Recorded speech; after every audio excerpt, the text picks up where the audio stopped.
বিসমিল্লাহির রহমানির রহিম।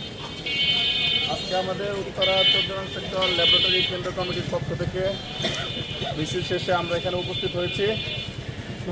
আমাদের সবার উদ্দেশ্যে কিছু দিক নির্দেশনামূলক কথা বলবেন আমাদের উত্তরা ল্যাবরেটরি কেন্দ্র কমিটির পুরুষ কেন্দ্রের সদস্য সচিব এবং উত্তরা পশ্চিম থানা যুবদলের সাবেক যুগ্ম আহ্বায়ক জনাব শাহাদাত হোসেন ফেলু।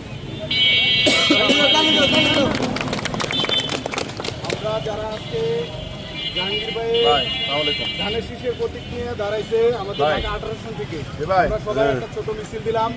এটা একটা মোটামুটি গণসংযোগ। এই গণসংযোগ শেষ করে আমরা আমাদের আত্মীয় স্বজন যারা আছে সকলকে আমরা ধানের শীষে ভোট দেওয়ার জন্য উৎসাহিত করবো। যারা কেন্দ্রে অনেক বছর ধরে যেতে পারে না তাদেরকে আমরা সরাসরি নিয়ে যাবো কেন্দ্রে।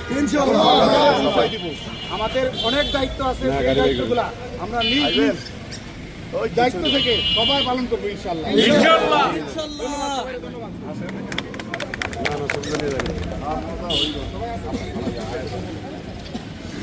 ঠিক আছে, সবাই ধন্যবাদ। হ্যাঁ,